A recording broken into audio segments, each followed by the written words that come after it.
म जीवन रिटेल आज लामो समय पश्चात आफ्नो फेसबुकको वालमा आफै आएको छु। लागिरहेको छ आफ्नै फेसबुकको आफू पाहुना हो। विगत लामो समयदेखि म सामाजिक सञ्जालबाट टाढा थिएँ। कहीँ पनि आफ्नो उपस्थिति थिएन। No Facebook, no Twitter, no YouTube, no blogs, no interviews, कहीँ पनि थिएन। कहीँ कतै आफ्नै दुनियाँमा आफ्नै संसारमा हराइरहेको थिएँ, रमाइरहेको थिएँ।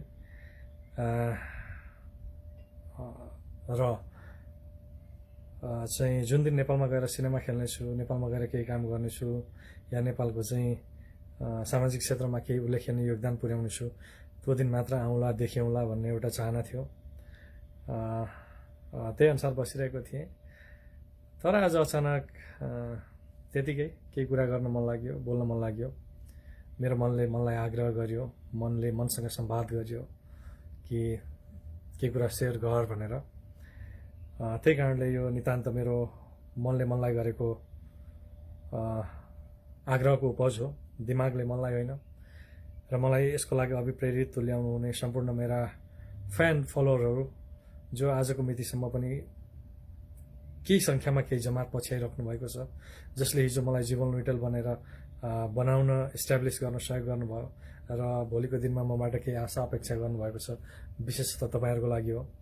र तपाईँहरूले सोधी खोजी गरिरहनु हुन्थ्यो कि अमेरिकाको कतै हुनुहुन्छ अरे, अरू कलाकारको, अरू चाहिँ एक्टर एक्ट्रेसको इन्टरभ्यू देखिन्छ, उहाँहरूको चाहिँ पिक्चरहरू देखिन्छ, तपाईँ कहाँ हराउनुभयो, के गर्नुभयो, कता हुनुहुन्छ, केही पनि देखिएको छैन भनेर। अब ठिक छ, म अमेरिकाको साउथ क्यारोलाइना भन्ने स्टेटमा बस्छु। यो साउथ इस्टमा पर्ने एउटा स्टेट छ। अनि बाँकी यस्तै छु जस्तो छोडेर आएको थिएँ विगत 3 वर्ष अगाडि। अलिकति दारी कपालमा प्राकृतिक हाइलाइट भएको छ, समयको प्रभाव हो, त्यो पनि स्वीकार छ। र तपाईँहरूले चाहिँ यता अमेरिकाको यो बिचमा आएको जुन यो कोरोनाको न्युज छ त्यो हेरेर यताको चिन्ता गरेर सोधी खोजी गरिराख्नु भएको छ। एकदमै खुसी लाग्यो। समाचारमा देखे जस्तो त्यस्तो डरलाग्दो र त्यस्तो भयावह स्थिति यहाँ बसेर अनुभव गर्दा छैन।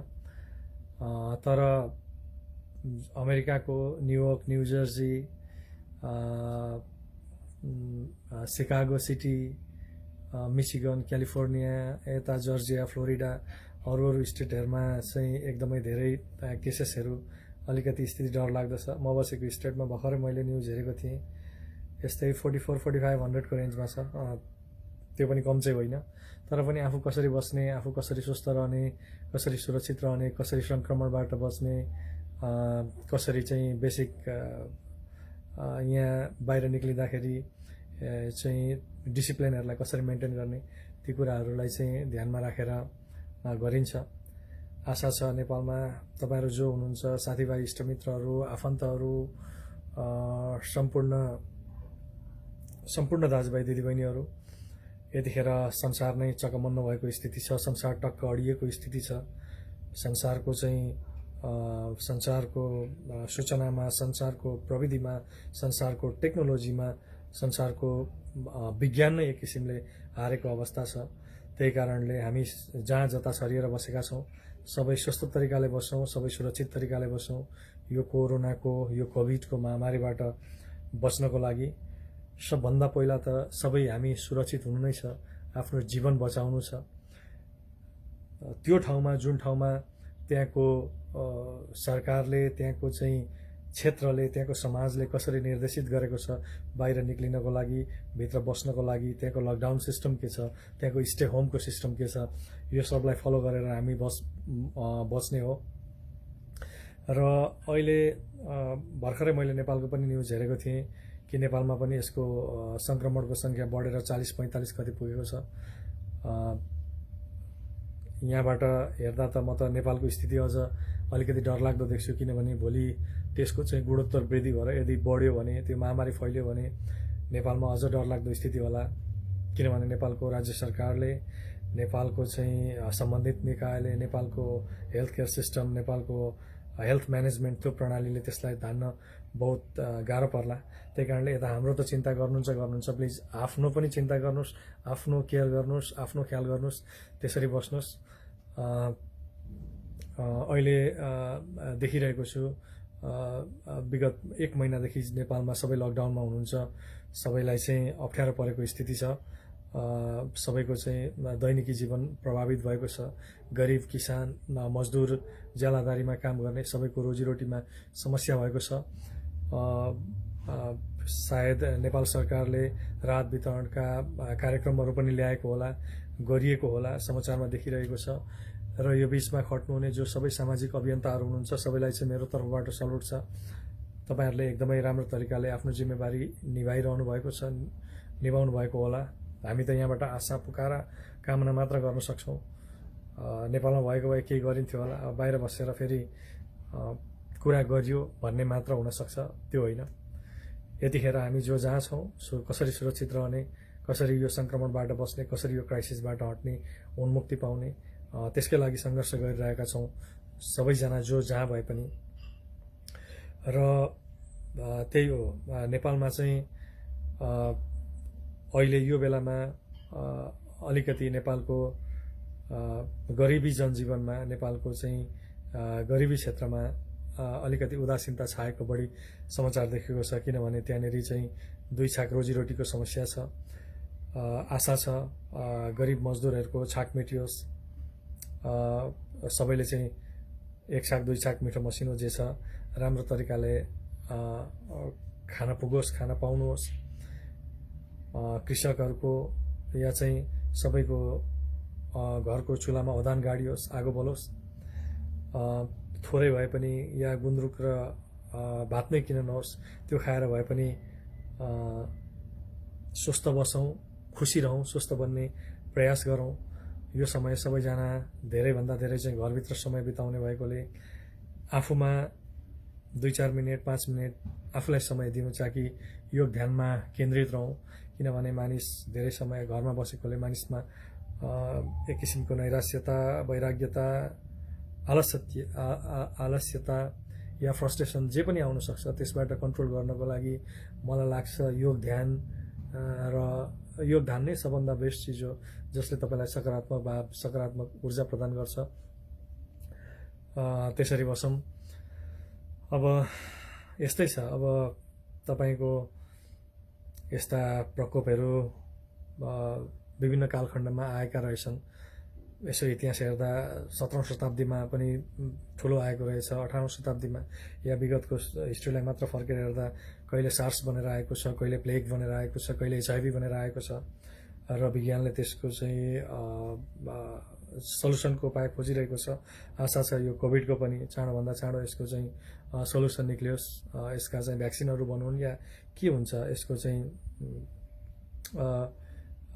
चाँडोभन्दा चाँडो यसलाई क्योर गर्ने मेडिसिन आओस् होला। सम्बन्धित निकायले, विश्व स्वास्थ्य सङ्गठनले या अरूले चाहिँ यसमा काम गरिरहेका होलान्।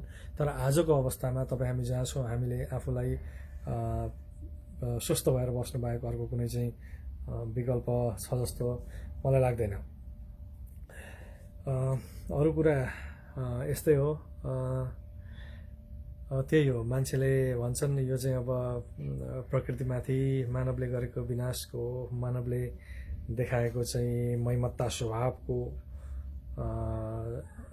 विरुद्ध ईश्वरले रचेको एउटा लीला हो, ईश्वरले गरेको एउटा प्रहार हो, एउटा दैवीय मन्थन हो भन्छन् कोही चाहिँ होइन, यो चाहिँ विश्व हाँक्न दौडेका शक्तिशाली राष्ट्रहरूको या विश्वमा साम्राज्यवादको विस्तार गर्न खोज्नेहरूको, जसले विश्वको मानव सभ्यतामा, विश्वको आर्थिक क्षेत्रमा, विश्वको सामाजिक क्षेत्रमा, विश्वको चाहिँ अर्थव्यवस्थामा आफ्नो हैकम, आफ्नो प्रभुत्व चाहिँ कायम राख्न खोज्छ।